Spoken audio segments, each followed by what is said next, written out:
My parents looked me in the eye and cruelly called me uneducated trash, before ordering me to pack my things. "Get out, you lowlife!" my father shouted, his voice echoing through the house, as my mother stood by without a word. I was left standing in shock, thrown out of the home I had grown up in, wondering how my own family could treat me like a stranger. You know, I built a $22 million company from nothing, from just an idea and pure grit. But despite pouring every cent of my success into my family for years, my own father, my own dad, looked me in the eye and called me a lowlife, before kicking me out of their lives. It was a moment that ripped me apart, but also, paradoxically, set me free. My name is Abigail Patterson, and I'm 34 years old. 3 weeks ago, I moved into my Florida beach house, and honestly, the waves crashing against the shore are the only sounds of judgment I hear anymore. Building tried before, my e-commerce platform, was a grind. No college degree, just endless hours, ramen noodles, and a stubborn belief in my vision. Funny how success doesn't always equal respect, especially when it challenges the old ways of thinking in some families. But here I am, watching the sun set over the Gulf, finally at peace with the path I forged. Where are you watching from today? I grew up in Cedar Rapids, Iowa, a place where traditional values are etched deep, and education? That was the only legitimate road to anything. My dad, Robert Patterson, was an accountant. 30 years at the same firm. He wore his CPA license like a gleaming medal, constantly reminding us that education is the only thing no one can ever take from you. My mom, Helen, taught high school English, and she echoed his reverence for academic credentials. Their mantra was simple, unwavering. Go to school, get good grades, attend a respectable college, secure a stable career. From childhood, though, I knew deep down my path would be different. While they dreamed of raising a doctor or a lawyer, I was busy. In grade school, I was selling handmade friendship bracelets to classmates. By 12, I'd upgraded. My lemonade stand was the most profitable in the neighborhood, and I was obsessed with figuring out what flavor combinations people would pay premium prices for. "It's cute, honey," my mother would say, a little smile playing on her lips. "But these little projects won't pay the bills when you grow up." High school brought more of the same, that familiar tension. While I was making enough selling custom-decorated phone cases to buy my first car outright, cash, my parents were focused on my SAT prep and college applications. I maintained decent grades, enough to get into state university, but my heart? It wasn't in academia. It was in creating, in selling, in connecting with customers. "Just get your degree, Abigail," Dad would insist, every single time I dared to share a new business idea. "Then you can play entrepreneur if you still want to." To please them, to try and bridge that growing chasm between us, I enrolled at State University as a business major. The irony wasn't lost on me. I was studying business in classrooms, itching to build one in the real world. To help pay tuition, I took a job at a local retail store, selling women's accessories. And that's where lightning struck. I kept noticing a pattern in customer complaints about online shopping, specifically, that soul-crushing disconnect between what women saw in photos and what actually arrived in the mail. The idea hit me like a freight train, a full-body jolt, a platform where real women, with different body types, could actually see how clothing items looked on someone with their shape before buying. The concept consumed me. Every spare moment was spent researching, planning, building a basic prototype website. My grades? They started to slip, as this burning passion project demanded more and more of me. Halfway through junior year, I made the decision that would irrevocably alter the course of my life. I sat my parents down at our kitchen table, the familiar hum of the refrigerator the only sound in the tense quiet. "I'm dropping out," I told them, my voice steady, though my stomach was a knot of nerves. "I'm pursuing my business idea full-time." The silence that followed was deafening, suffocating. "Absolutely not," my father finally said, his voice eerily, unnervingly calm. "No daughter of mine is going to throw away her education for some internet fantasy." My mother started to cry soft, desperate sounds. "Abigail, please don't ruin your life. You're so close to finishing." But my mind was made up. The very next day, I withdrew from my classes and used my tuition refund as seed money for what would eventually become Try Before, my e-commerce platform. The aftermath was brutal. My parents barely spoke to me for weeks. When they did, it was only to express their profound disappointment, or to ask, with thinly veiled contempt, when I'd finally come to my senses. I moved out of their house and into a tiny studio apartment that doubled as my office. The space was so small, I had to fold up my futon each morning just to make room for my desk. Those early days were a blur of 18-hour workdays, cheap ramen noodles, and sheer, stubborn determination. I built the first version of the website myself, learning coding through free online resources. I convinced local boutiques to let me photograph their clothing on different-sized volunteers in exchange for free publicity.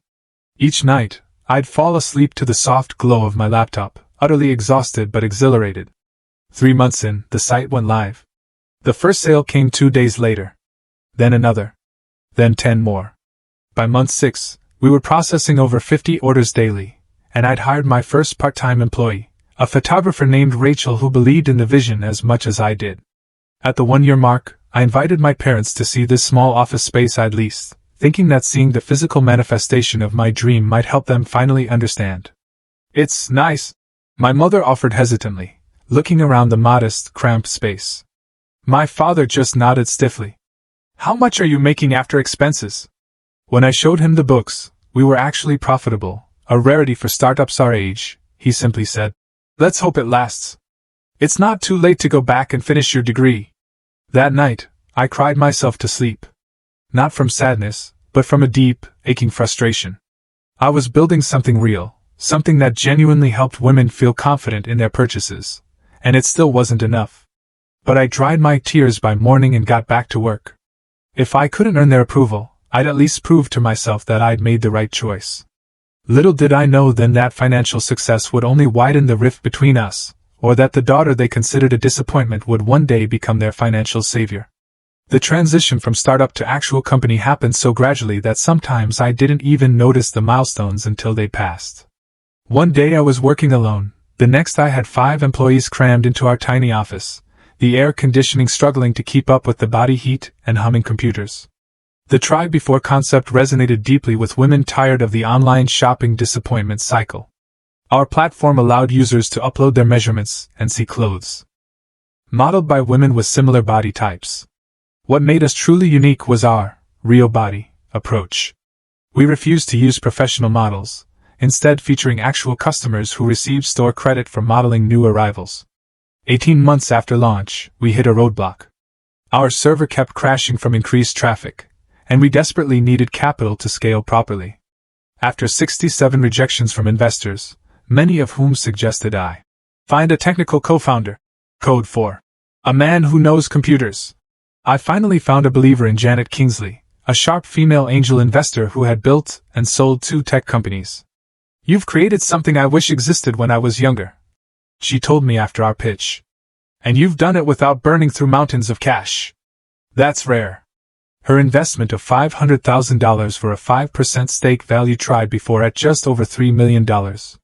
That number felt surreal to me. I celebrated by upgrading from ramen to actual groceries and finally paying myself a modest salary. With Janet's guidance and capital, we rebuilt the platform from the ground up, adding features users had been begging for: virtual try-on technology, size comparison across brands, and a vibrant community section where women shared styling advice. Our team expanded to 20 people, requiring a move to a proper office with conference rooms and a kitchen. The press began to take notice. First came features in local business journals, then fashion blogs, and finally, a profile in Fast Company highlighting female founders disrupting e-commerce. Each media hit brought a surge of new users. By year 3, we'd crossed the $1 million revenue threshold. I bought myself a modest condo, nothing fancy, but it was mine. And I sent my parents a check to help with some home repairs they'd been putting off. They cashed it without a word. At family gatherings, my father still introduced me as my daughter who didn't finish college. Never, not once. My daughter who runs a successful tech company. My mother would subtly find ways to steer conversations toward my cousin's academic achievements. Madison's law school graduation. Tyler's medical residency. "We're so proud of you all," she'd say, her eyes carefully avoiding mine. Once, at my grandmother's birthday dinner, an aunt asked about my business after seeing an article in her local paper. "Oh, Abigail just got lucky with that internet thing," my father interjected before I could even open my mouth. "Good timing, right place, like those people who bought Bitcoin early." I sat there, stunned into silence. 7 years of working until my eyes burned, of learning every aspect of e-commerce and programming, of building relationships with vendors and customers, reduced to lucky. That night, I added a sticky note to my bathroom mirror: your worth isn't determined by their recognition. By year 5, Try Before had grown to over 100 employees. We'd expanded internationally with dedicated sites for Canadian, UK, and Australian markets. Our revenue hit $8 million annually, with healthy profit margins that would make most tech startups envious. Industry recognition poured in. I was named to Forbes' 30 Under 30 list for retail innovation. We won a Webby Award for Best Shopping Experience. CNBC featured me in a special on self-made entrepreneurs. I sent my parents links to every article, every award announcement, every television appearance. Sometimes they'd respond with a brief, nice, or congratulations. Most times, silence. At my high school reunion, former classmates approached me with awe and questions about entrepreneurship. My former economics teacher even asked if I would speak to his students about business development. In the eyes of my hometown, I had become something of a success story. Everyone seemed to recognize what I'd built. Everyone, that is, except the 2 people whose approval I'd sought most. By the 6-year mark, Try Before's valuation had climbed to $15 million. We'd moved into premium office space in downtown Cedar Rapids, complete with the exposed brick walls and open floor plan that had once seemed like an impossible dream. My team had grown to include brilliant minds from across the country, many who relocated specifically to work with us. I bought a house, nothing extravagant by wealthy standards, but certainly nice, in a lakeside community 20 minutes from my parents. I thought perhaps physical proximity might bridge the emotional distance. It didn't. Must be nice to afford all this without student loans, my father remarked during his one and only visit, gesturing around my living room with its view of the water. The comment stung, but I'd grown accustomed to the tiny barbs. What I couldn't have anticipated was how soon I'd move from disappointment to financial lifeline in my parents' eyes, or how little that transition would change how they saw me. The call came on a Tuesday afternoon. I was in the middle of a strategy meeting when my assistant mouthed, "Your mother," and handed me the phone. Mom never called during work hours. "Dad's been let go," she said without preamble, her voice tight with anxiety. "Budget cuts." After 30 years, at 58, my father was suddenly unemployed. The accounting firm he devoted his career to had been acquired by a larger company, and they were streamlining operations. His position was deemed redundant. "What can I do?" I asked immediately. The silence on the other end spoke volumes, pride warring with necessity. "We'll be fine," she finally said. "I just thought you should know." But they weren't fine. Within 2 months, their savings had dwindled. My father struggled to find new employment, too experienced and expensive for entry-level positions, too specialized for lateral moves. Meanwhile, my mother began experiencing severe migraines that eventually led to a diagnosis requiring specialized treatment. Their insurance only partially covered it. I didn't wait for them to ask. I simply took action. I paid off the remainder of their mortgage, $167,000, which freed up $1,500 in monthly expenses for them. I covered my mother's medical bills and arranged for her to see specialists not covered by their insurance. When their 12-year-old car broke down, I had a new SUV delivered to their driveway. "We can't accept this," my father said stiffly when I visited. "You can and you will," I replied. "Consider it payback for raising me." He took the keys.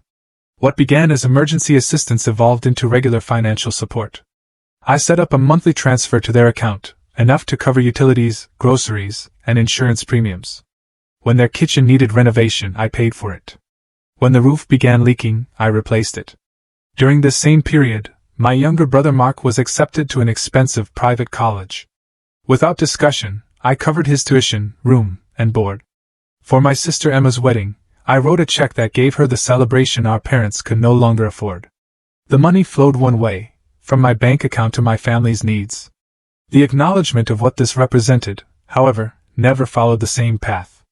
"The business must be doing well," my mother would comment when depositing my checks, as if the funds appeared by magic rather than through my continued hard work. "God provides," my father would say at family dinners I paid for, somehow missing that in this equation, I was the instrument of provision. At a holiday gathering, I overheard him telling relatives, "It's just temporary until I'm back on my feet. Abigail's doing fine right now with her internet shop." Internet shop. A $15 million company with international reach, reduced to a hobby. My sister Emma noticed my expression and squeezed my hand under the table. They just don't understand what you've built, she whispered. But I do. It's amazing, Abby. That small acknowledgement meant more than she could know. As Try Before continued to grow, so did my family's financial dependence on me. Dad eventually found part-time consulting work, but it paid a fraction of his former salary. Mom's health issues prevented her return to full-time teaching. I became the unofficial family bank, the source of emergency funds, home repairs, car payments, and even vacation money. Yet, in family conversations, my business remained. That website thing. Or Abigail's project. My parents accepted my money while simultaneously dismissing its source. The cognitive dissonance was stunning. At one Sunday dinner, after my father spent 20 minutes lamenting how kids today don't understand the value of education, I finally broached the subject. Dad, I said, trying to keep my voice even, do you realize that my company now employs over 150 people? That we're projecting $12 million in revenue this year? He looked up from his pot roast, which, of course, I had paid for, and smiled condescendingly. That's nice, honey, but these internet businesses come and go. What happens when it all disappears? At least your brother will have his engineering degree to fall back on. I pushed my plate away, appetite gone. I've been running this internet business for 7 years now. It's not disappearing. Don't get defensive, dear, my mother interjected, playing her usual role. We're just concerned about your future. The irony was almost laughable. They were concerned about my future, while living on my present success. I began to realize a painful truth. The financial support I provided wasn't bringing us closer. If anything, it was creating a strange dynamic where my achievements had to be minimized so that their worldview could remain intact. Acknowledging that my path had led to greater financial success than theirs would require rethinking core beliefs they weren't prepared to question. And so, we maintained this strange dance. I continued supporting them financially, while they continued treating me like a lucky child playing at business. The arrangement came to a head at Thanksgiving. I was footing the bill for the heritage turkey, the premium wines, and all the trimmings. I'd even paid for the recent dining room renovation that showcased my mother's antique china and crystal. The house smelled of sage and butter as relatives filtered in, aunts, uncles, cousins, my siblings, and their partners.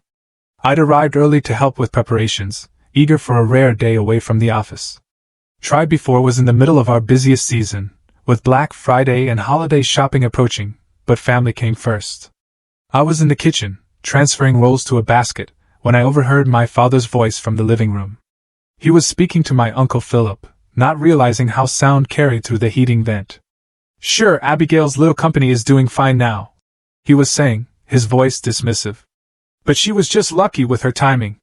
She wouldn't amount to much if her business failed. No education to fall back on, you know. My hands froze mid-task. The casual cruelty of his assessment, delivered so matter-of-factly, made my stomach clench. Seems pretty successful to me, Uncle Philip replied, a hint of confusion in his voice. Didn't she win some big award recently? Anyone can win awards these days, Dad responded, waving a hand. But what has she really accomplished? No degree, no real credentials. Just got lucky with the website. I set down the basket before I could drop it, my hands trembling slightly. 7 years of 18-hour days. 7 years of solving problems, making payroll, creating opportunities for others. 7 years of supporting the very man who was dismissing everything I'd built. From the adjacent dining room, I heard my mother's voice joining the conversation. We do worry about Abigail's future stability. The internet is so unpredictable. Not like Jessica and Linda, she chimed in, referencing my cousin who had recently completed medical school. You must be so proud of her accomplishment. Oh, we are, Mom agreed warmly. A doctor in the family. Now that's something. Something unlike whatever it was I had created. I moved mechanically through dinner preparations, a strange numbness spreading through me. When we finally sat down to eat, I found myself observing my family as if from a distance, these people who had known me my entire life, yet somehow couldn't see me at all. Midway through the meal, during a lull in conversation, I decided to share some news I'd been saving. I have an announcement, I said, setting down my fork. Try Before won the National Retail Innovation Award last week. And I've received an acquisition offer for $22 million. A moment of stunned silence followed. 22 million? My brother Mark finally asked, eyes wide. I nodded. I haven't decided whether to accept yet, but yes, that's the offer. The table erupted in excited questions and exclamations from everyone except my parents. My father continued eating as if I'd mentioned nothing more significant than a change in weather. My mother offered a tight smile that didn't quite reach her eyes. What would you even do with that kind of money? Dad finally asked, his tone suggesting I couldn't possibly have a sensible answer. Well, for starters, I've been considering expanding into a new market segment. I began, but he cut me off. And perhaps anyone could get lucky like that. He interrupted, setting down his knife with precision. What will you do when it all disappears? You're still uneducated. The table fell silent. Even the clink of silverware stopped. Robert, my Aunt Linda murmured, clearly uncomfortable. But he wasn't finished. It's true. Jessica has built something real with her medical degree. That's the future. This internet money, it's just temporary. I stared at him, something breaking loose inside me after years of careful restraint. Temporary, Dad? I said, my voice rising slightly. I've been running this company for 7 years. I employ over 150 people. I've changed how women shop online. We just worry about your stability. My mother interjected, playing her usual role as peacekeeper. Your cousin Jessica is a doctor now. That's forever. The comparison was the final straw. Jessica is brilliant, and I'm happy for her, I said carefully. But why can't you be happy for me too? Why isn't what I built good enough? Because it's not real, my father snapped. It's just internet nonsense that could vanish tomorrow. Not real? I felt a strange calm settling over me as years of suppressed frustration crystallized into clarity. Is the mortgage I paid off for you not real? Are Mom's medical bills I covered not real? Is Mark's college tuition not real? Is this renovation not real? My father's face flushed dark red. How dare you throw that in our faces? We never asked for your handouts. They weren't handouts, Dad. I replied, my voice quivering now with barely suppressed emotion. They were support from a daughter who loves her family, despite never feeling good enough for them. We never said you weren't good enough. My mother protested weakly. You didn't have to say it. You showed it. Every time you dismissed my business as luck, every time you called it temporary or questioned its legitimacy. My father pushed back from the table, standing so abruptly his chair nearly toppled. I will not be spoken to this way in my own home. The home I paid off, I said quietly. His expression contorted with rage. Get out, he hissed. Get out, you low life. No daughter of mine speaks to me this way. The word low life echoed in the stunned silence. My mother gasped but said nothing in my defense. My siblings stared in shock. I stood slowly, deliberately, placing my napkin beside my plate. I'm a low life who built a $22 million company and supported her family for years. Interesting definition. I looked around the table at the faces of my extended family, witnessing this implosion. Some looked embarrassed, others uncomfortable. No one spoke up. I'll go, I said, my voice steady despite the earthquake happening inside me. But let's be clear about what's happening here. I'm not being kicked out because I'm disrespectful. I'm being kicked out because I finally stopped accepting your disrespect. I walked out of the dining room, through the foyer with its new hardwood floors I had paid for, and out the front door. In my car, hands shaking on the steering wheel, I finally allowed the tears to come. 7 years of seeking approval from people who were fundamentally incapable of giving it. 7 years of proving my worth to those who had decided long ago that my path had no value. As I drove away from my childhood home, I didn't yet know that this breaking point would become my breakthrough, that sometimes the most painful rejections lead to the most necessary freedoms. I only knew that something had ended, and that despite the crushing pain in my chest, I had finally stood up for my truth. I spent that night in a hotel room, alternating between waves of tears and a strange, hollow numbness.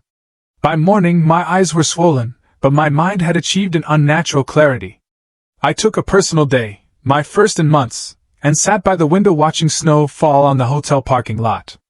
My phone had exploded with messages. From my sister Emma. Dad was way out of line. Are you okay? From my brother Mark. That was insane.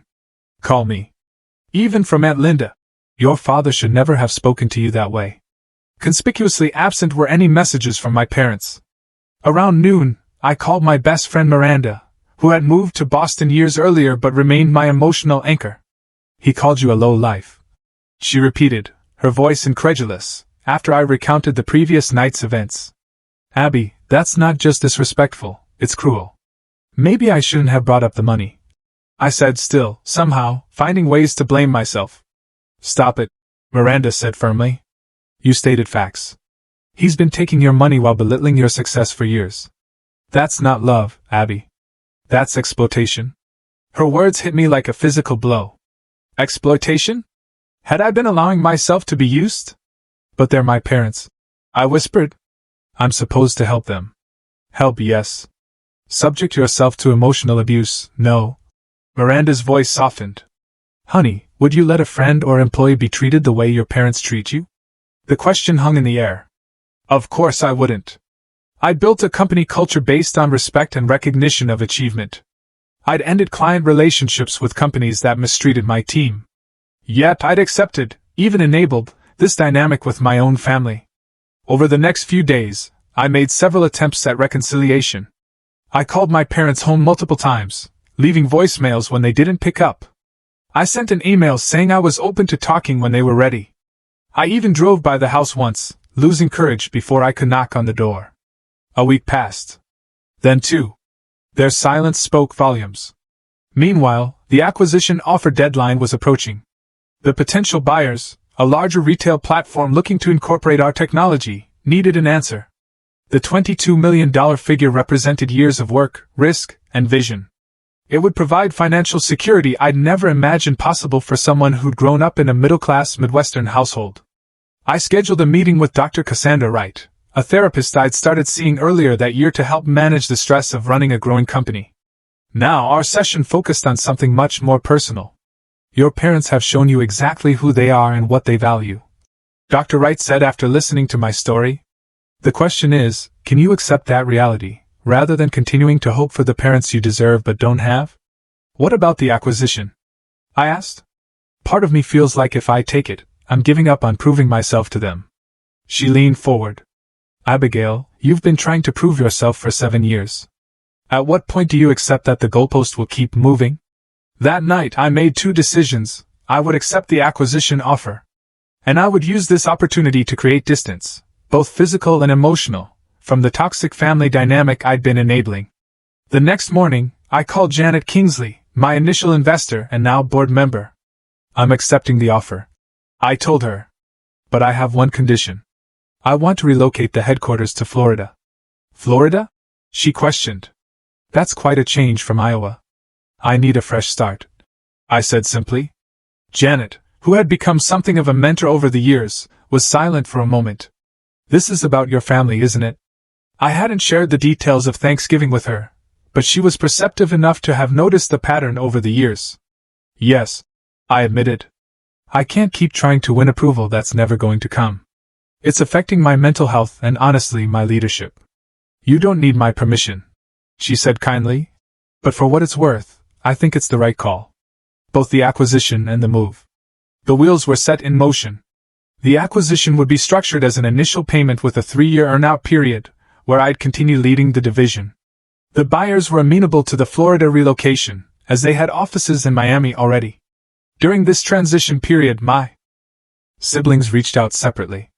Emma came to my office one afternoon, eyes red from crying. I should have said something at Thanksgiving, she said. I'm so sorry, Abby. I hugged her tightly. It's not your responsibility to fight my battles. But you've been fighting for all of us, she countered. The tuition, my wedding, Mom's medical bills.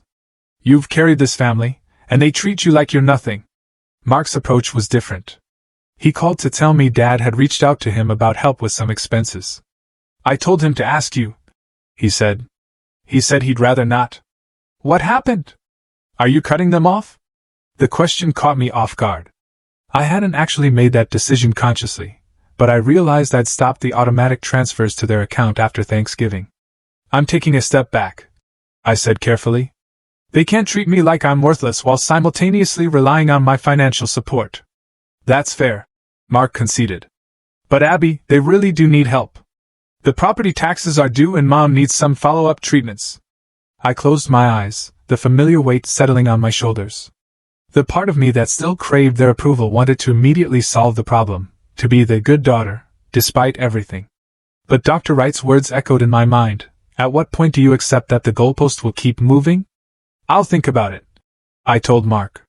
That night, I made a decision that felt both terrifying and liberating. I would no longer enable the toxic relationship with money. I drafted an email to my parents, since they weren't taking my calls, explaining that while I loved them, I needed to establish healthy boundaries.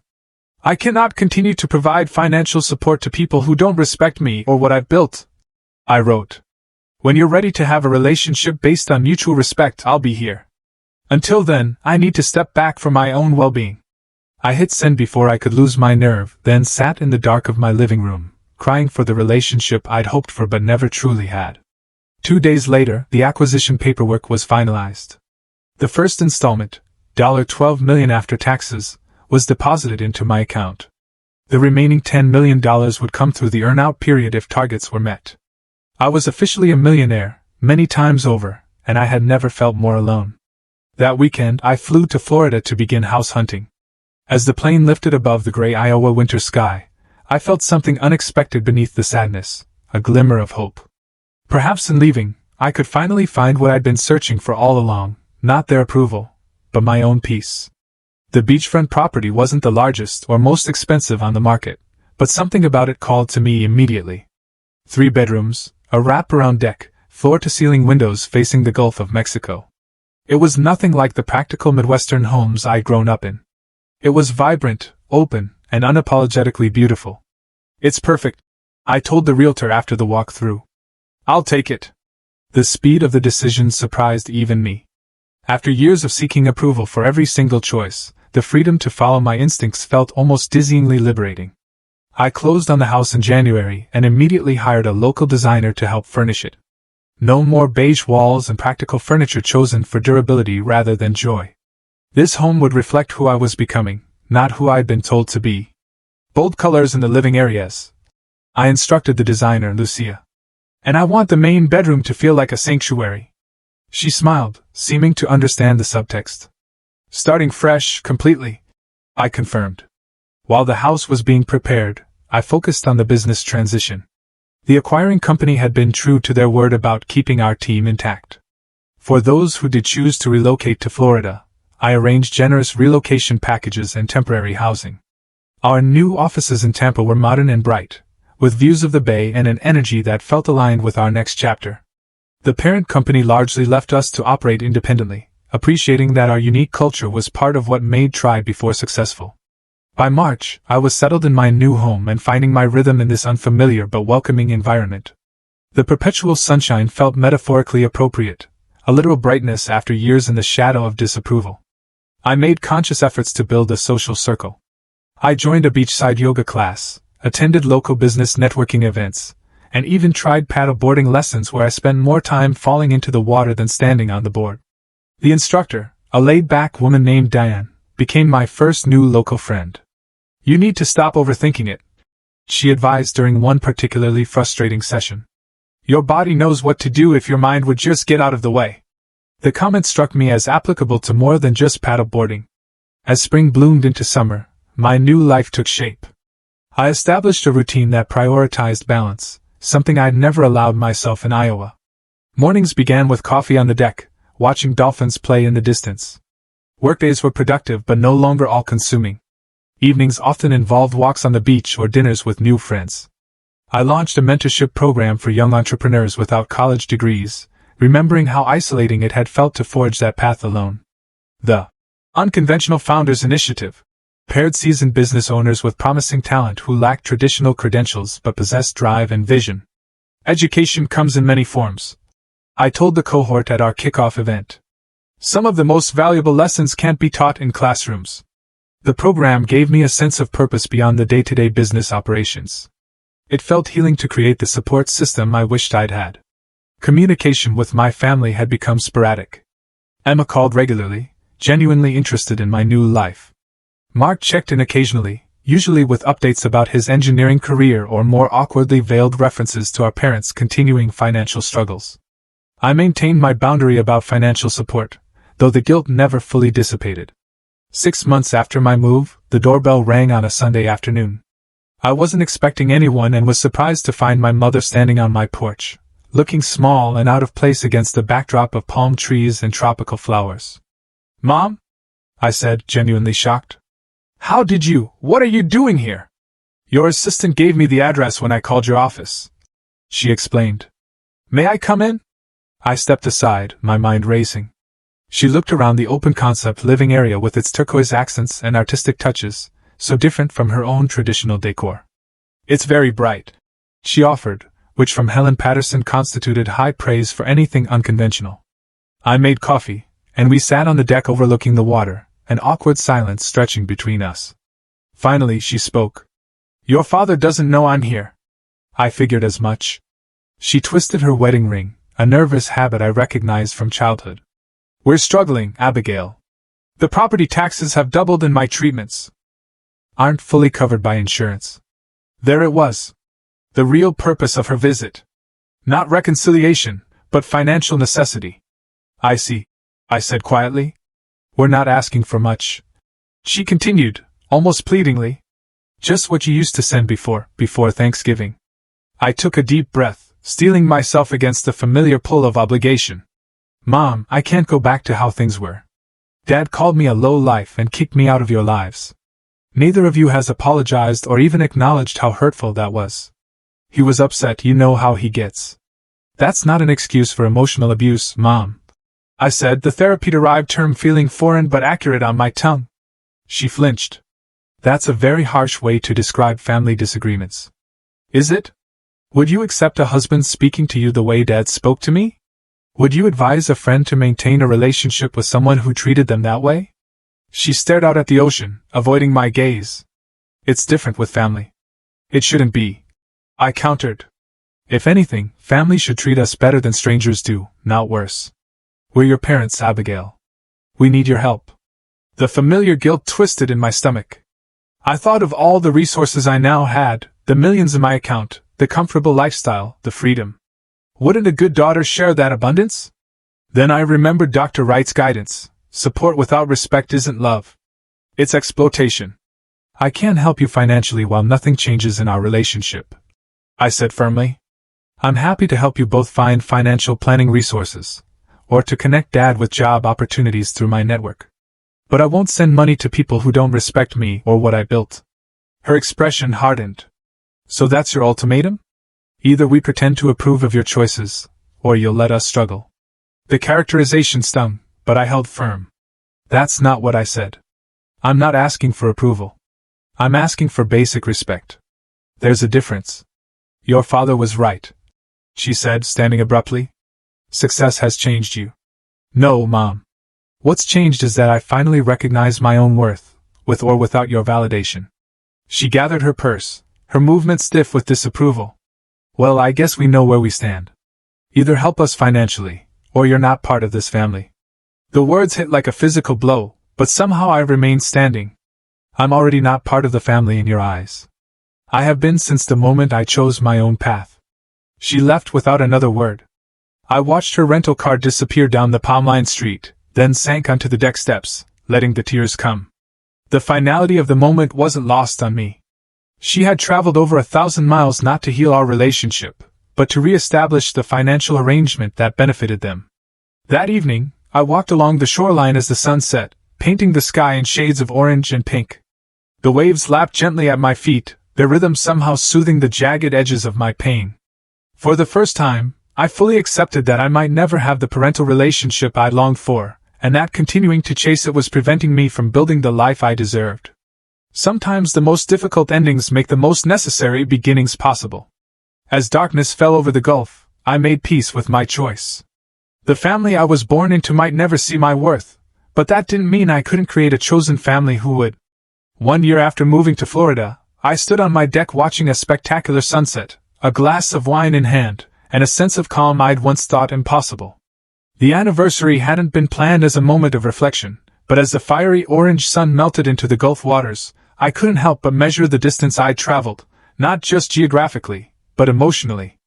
The acute pain of family rejection had gradually transformed into something else, a quiet wisdom that I carried like a smooth stone in my pocket, occasionally turning over to examine, but no longer sharp enough to draw blood.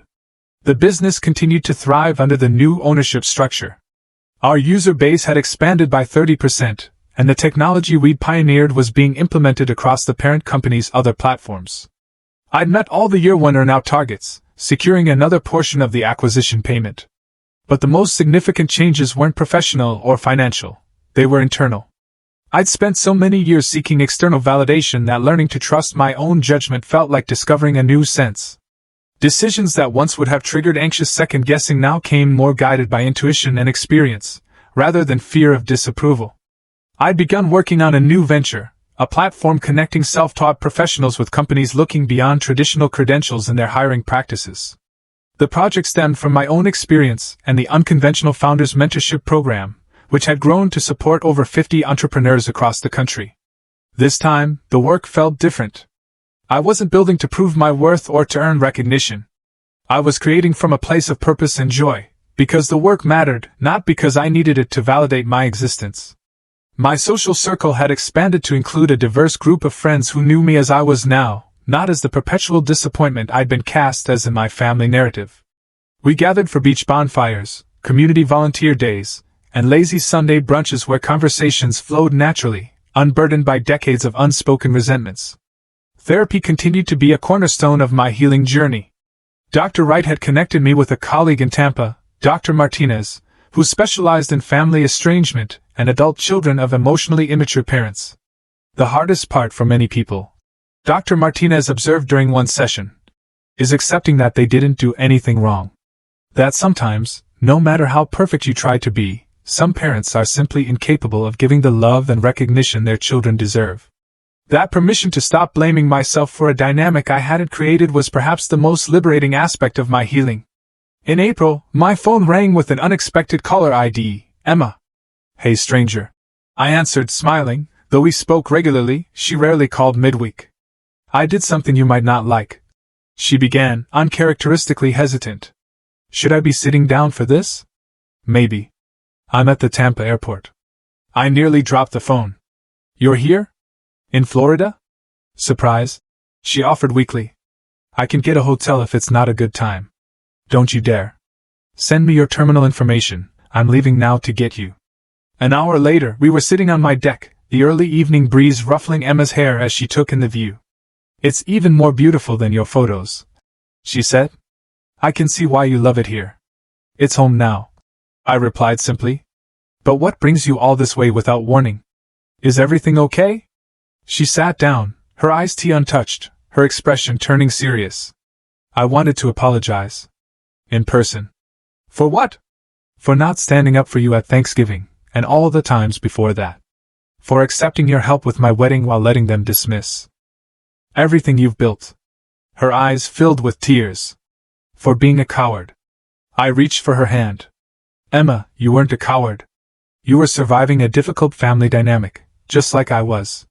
But you were brave enough to walk away, to demand respect." She wiped at her eyes. "I've been playing along, keeping the peace, and watching how they talk about you when you're not there. It's not right, Abby." "What do they say?" I asked, not sure I wanted to know but needing to hear it anyway. "Dad acts like you abandoned them in their time of need, like you owe them support but withheld it out of spite." She shook her head. "He never mentions calling you a lowlife, or how he's belittled your success for years. And Mom just goes along with his version of events." The information hurt, but less than it once would have. "I'm not surprised. I tried to defend you at Easter dinner," Emma continued. "I pointed out everything you'd done for the family before the fallout. Dad accused me of taking sides and Mom cried. It was awful.